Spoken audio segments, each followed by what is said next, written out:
My name is Chris Liu. I'm an assistant professor in strategic management at the Rotman School of Management. I'm preparing this video just to give a brief accompaniment to this paper that's forthcoming in Strategic Management Journal, Geography and Power in an Organizational Forum. I think probably the most important thing is that this is co-authored with a fantastic graduate student, Jillian Chound.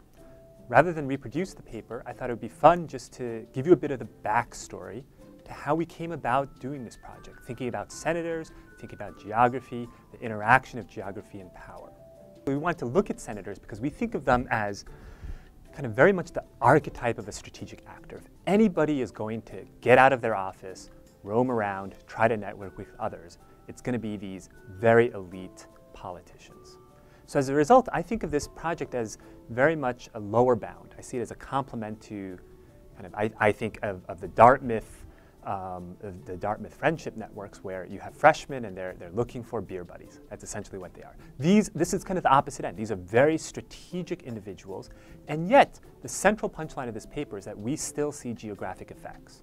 Moving closer, just by a couple meters, that affects the likelihood of bill co-sponsorship by about 7%.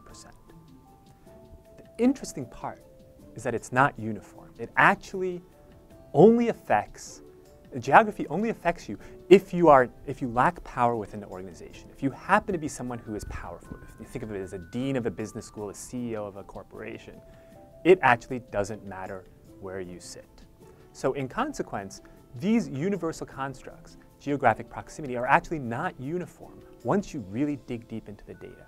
And I think we were only able to do that in this context where we have really good maps, where we can watch people rearrange and follow their networks over time. It's been an incredibly fun journey over the past 4 years, from going from just the nugget of an idea to actually having the honor of a paper published in SMJ. I've been working with Samir Srivastava, who's at Haas at Berkeley. We now have a paper which is forthcoming in ASR, which I think of as the dark side of contact. All of my work previously was all about geography and how geographic proximity leads to commonalities, leads to friendship. In this case, sometimes you only dislike someone because you have to bump into them all the time. Contact can actually lead people's behaviors to diverge. It can make people draw away from one another rather than pulling closer in their ideologies. So thank you so much for watching this video. It's an honor to have this article coming out in SMJ, and I hope you look forward to reading it. Take care.